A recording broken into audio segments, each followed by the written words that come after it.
Hey guys, welcome back. Emperor Takashi here. Now you may have noticed there is a different background music this time. It's because I did in a previous game get a copyright notice. Now it wasn't a violation or a strike, but it was like a notice on a game where I had the background music playing, and I just got it and I was like, I don't want to risk it anymore.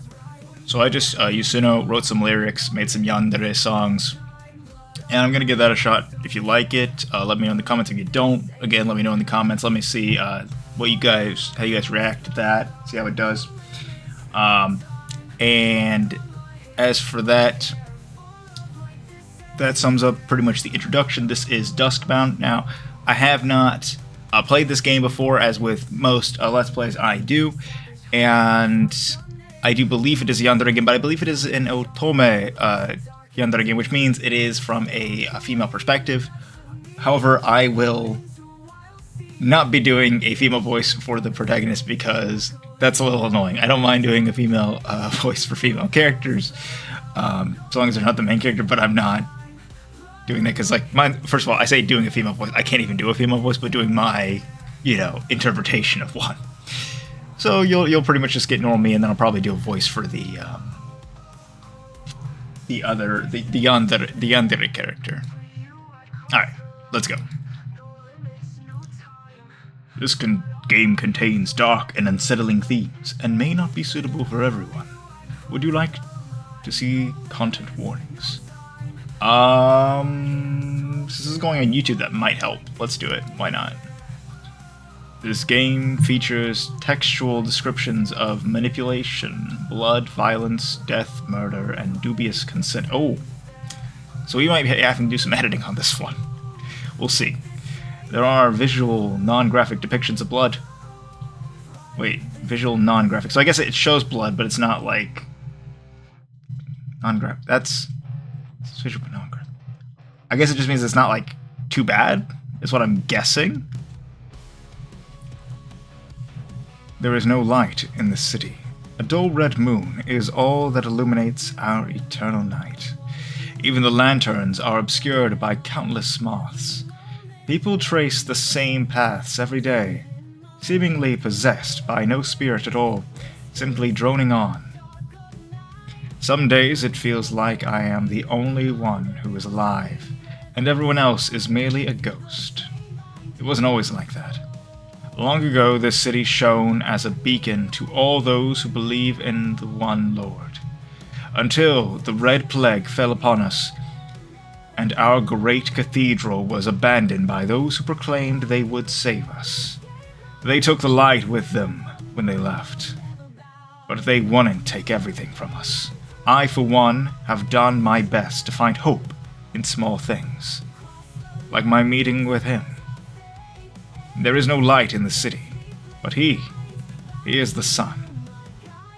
I don't know who he is, but I saw him one day ambling through the town square. His garments were impeccably tailored, and his hair framed his face in a way I had only seen in paintings. And those fine threads, if he had stopped by my workshop, I would have surely remembered. Of course, I have seen attractive men in my life, but there is simply something different about him, and that glint in his eyes. As I examined him, his eyes met mine, and a radiant smile came over his features. The light behind his eyes shone so dazzlingly. I hadn't seen anyone in this city look like that in years. When it occurred to me that I was staring at him, I quickly averted my eyes. Excuse me. Should I, when she actually speaks, should I do a female voice? No, that might just be too jarring from the narrative voice. I think I'm just gonna, sorry guys, it's gonna be weird. But even though she looks like that, she's gonna sound like this. So, there you have it, folks. But no, seriously, well, that will be the case for this game. If I do always appreciate your guys' feedback on what you like to see. Like is it comedic for that to happen? Is it too jarring? Is it just awkward?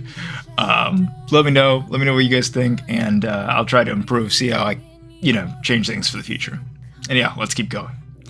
I rushed past him, embarrassed by the blush slowly rising to my cheeks. In the days that followed, I passed by the town square as often as I could afford myself the time to, hoping to catch a glimmer of him again. I had to confirm for myself that he was not an illusion. More than that, I had to confirm that the light that I had found in his eyes was more than a fluke. The longer I went without seeing him, the more I became convinced that I had made it all up.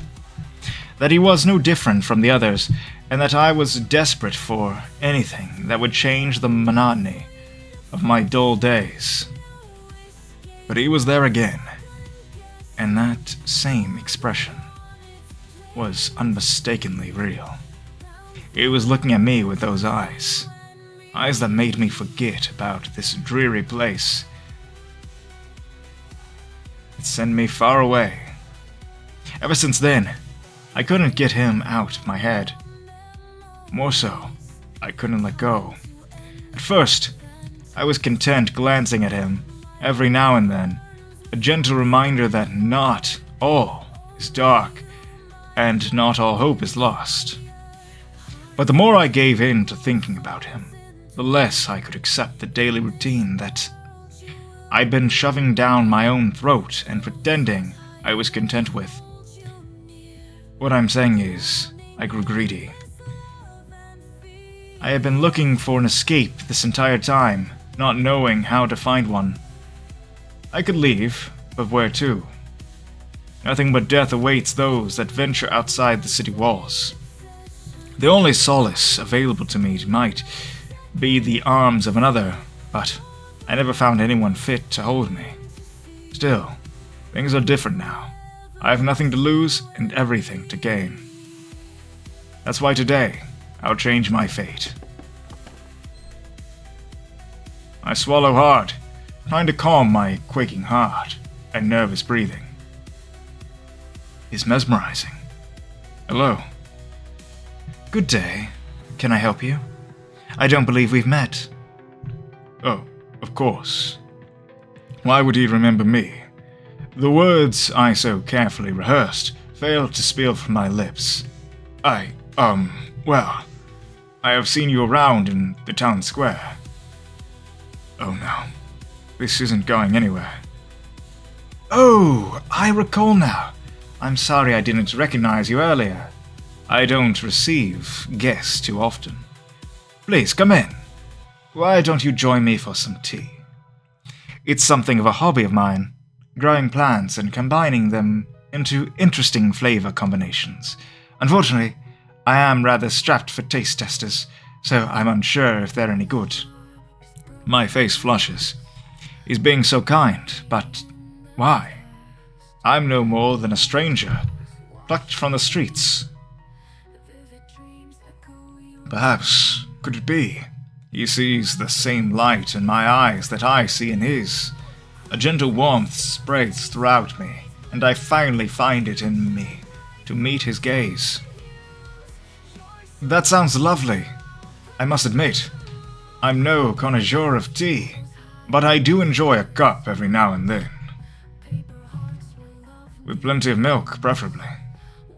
Oh, maybe that is a faux pas to a true tea enthusiast. No such thing. Some teas are better with milk, and some without. There is plenty of time to get acquainted. But please, it's quite chilly outside. Do come in, I insist. I nod in agreement, and cannot help my smile from growing wider. It seems that whoever is daring truly does come out victorious. As I enter through the doorframe, I glance up at him, and can't help but notice those teeth look awfully sharp. The mansion's interior is reminiscent of an antique shop, one that does not get customers all too often. There's an eeriness to the way it looks almost abandoned, half hidden behind cobwebs and dust, but the familiar smell of old books wafting over me is enough to put me at ease. As I follow him through the hallway, I look around and wonder. The halls are lined with portraits of women.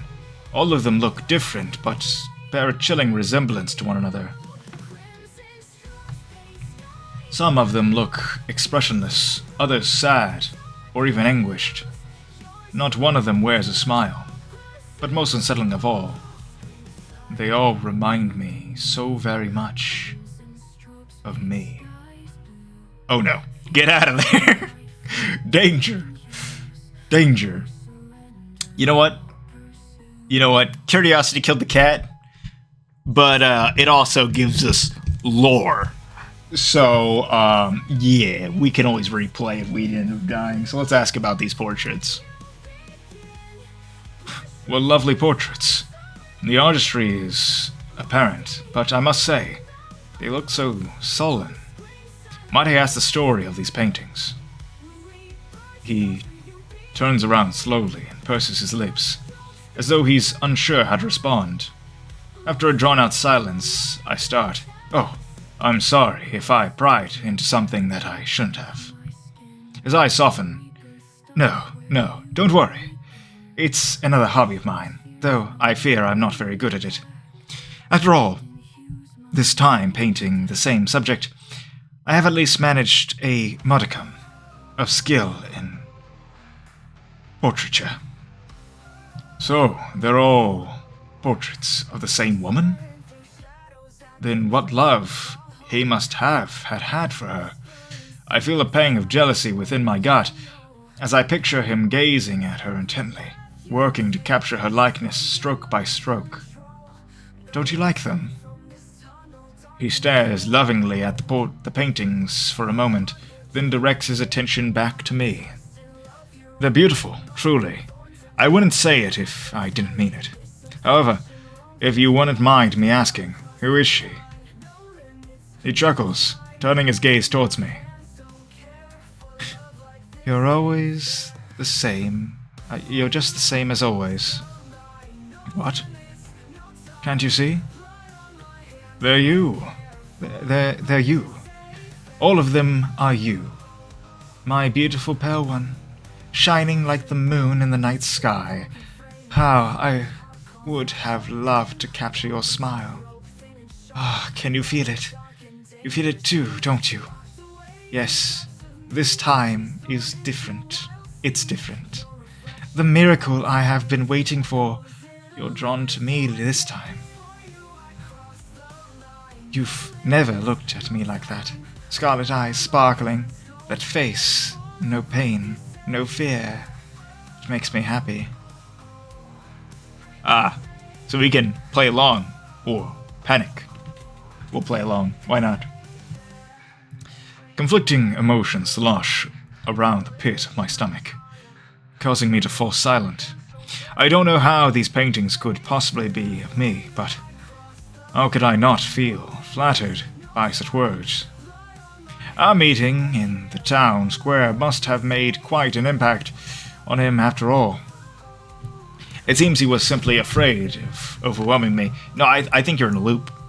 But yeah, I get it. Who would think you're... Oh, I must be in a loop if you heard that.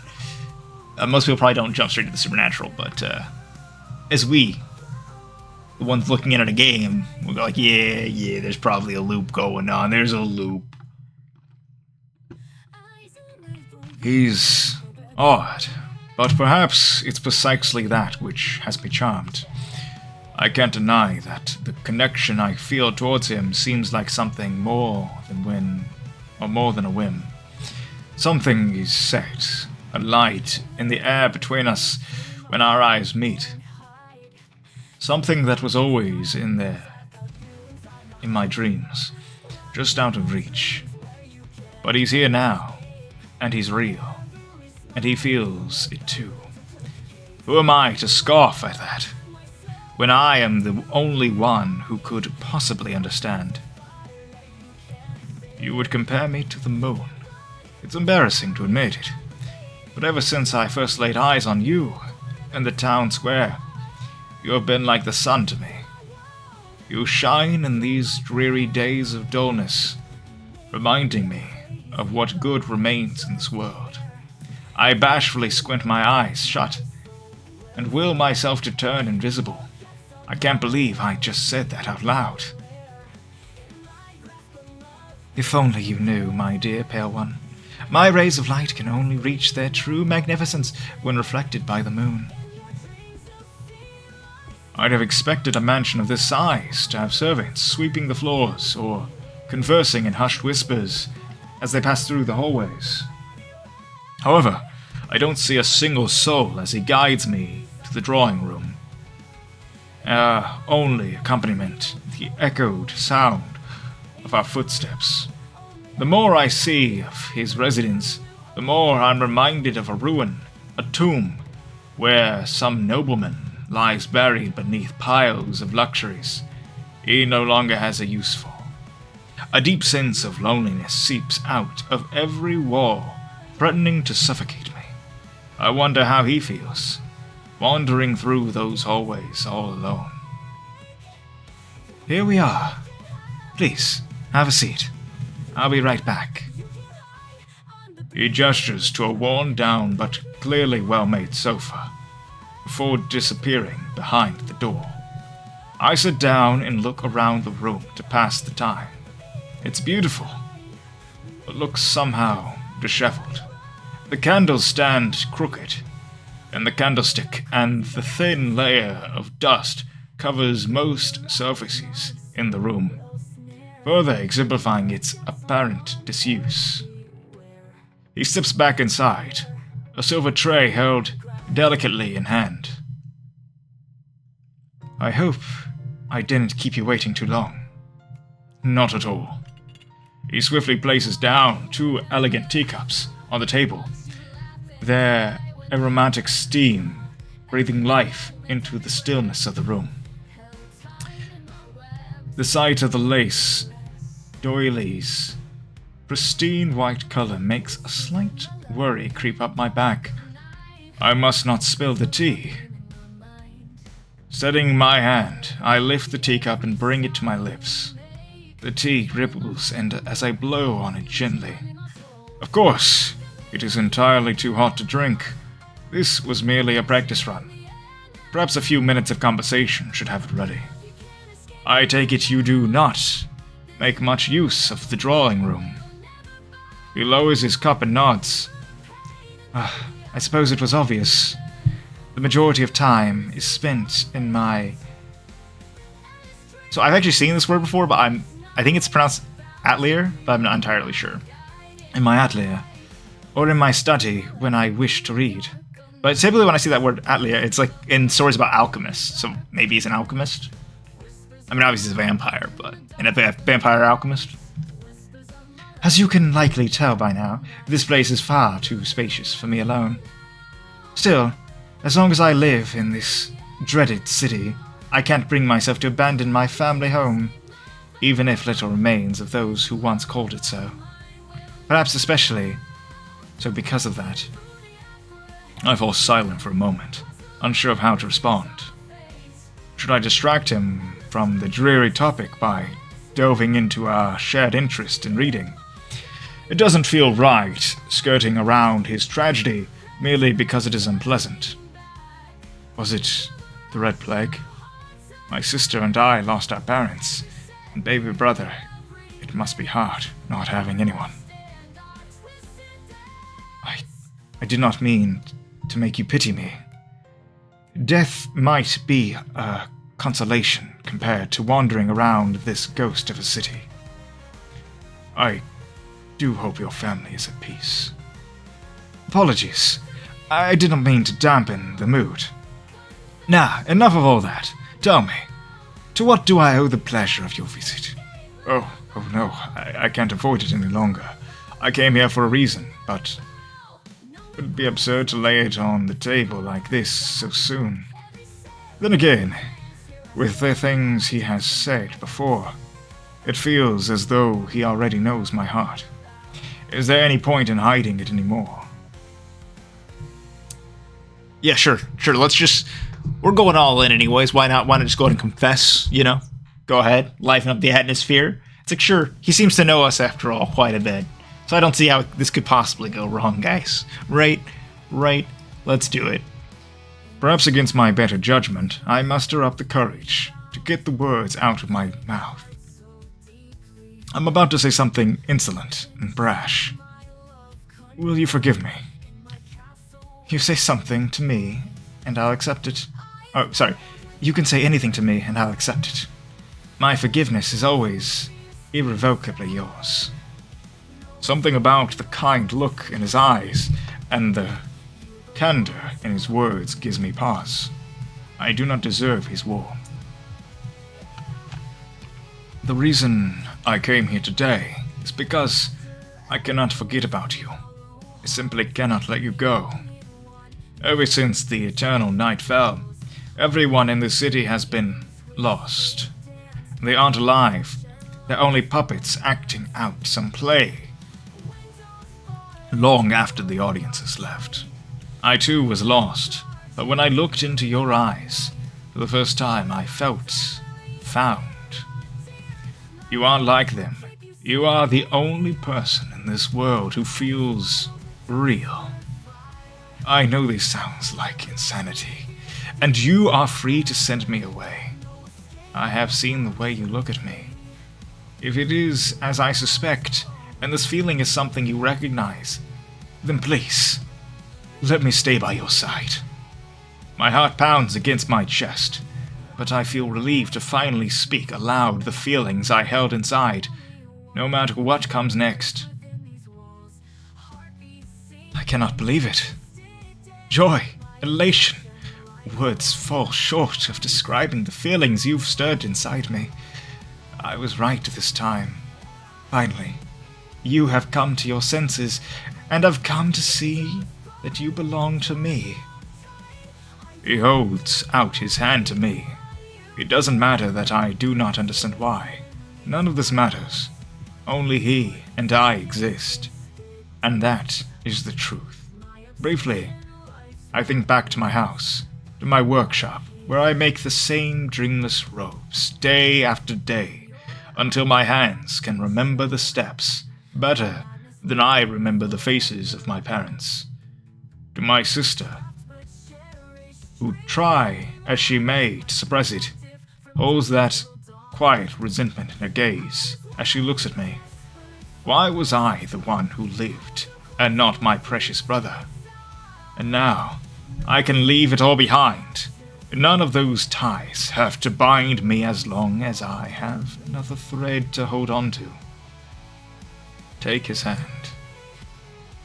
This eternal night exists because we cannot fulfill our roles without one another. You understand that, don't you? Your purity is mine, and mine alone to corrupt. Corrupt me then. I won't protest. I'll make you savor it slowly. I think it might be dangerous. This might be entirely warped. A choice born from out of desperation. But right now, that thought doesn't reach my heart. All of this makes sense. No, it has to make sense. If it doesn't, the Red Moon has hollowed us all out, and I don't know how much longer I could have taken it before I would have ended up like them. It's better to go out in a blaze than to be ground to dust. He moves over and brushes his fingers against me softly, running them first along my cheeks, then over my lips, and down my neck. Every touch sends a spark that alleviates my loneliness. Just a little more. Bit by bit, he caresses every inch of my exposed skin, making me tremble. His breath tickles my ear as he whispers, I want to rip you open. If only I could live inside you. What the heck? But don't worry. I'll make sure no harm befalls you, my love. I press my lips against his, shaking me, but my hesitance finds no reply in him as he pulls me in. His mouth moves against mine, insatiably, seeming to carry the weight of a lifetime of yearning. It's nothing. I have ever felt before. I melt in his rhythm, with a sigh, wrapping my arms around him as I lose faith in my ability to support my own body. Then he parts from me and takes my face in his hands. A smile spreads across his face as he presses his forehead against mine. I have seen you in so many forms, but this one is new. Even the scent of the blood in your veins becomes sweeter. Everyone has forgotten the hundreds upon thousands of times this night has repeated, even you. I am the only one who remembers all of you. That is why I am the only one who can have you. You're mine. I'm yours. He runs his tongue along my neck. I feel his fangs graze against my skin and hold back a gasp. So it's true. It's not that I'd never heard of them before. Those cursed walk between life and death. I suppose I had thought them more of a tale to scare misbehaving children. Maybe I should have known when I saw his grin he's a vampire. If you offer me your blood, the eternal night will come to a final end. Our curse will be dissolved. You'll be free. Go on. Do it. But freedom can be a terrifying thing. I'll have you, won't I? Unable to stay away from him now that I have a taste, I kiss him again. A quiet peace falls over us as we desperately try to fill the gaps between our physical forms. My dearest pale one. His fangs brush against my neck, once more,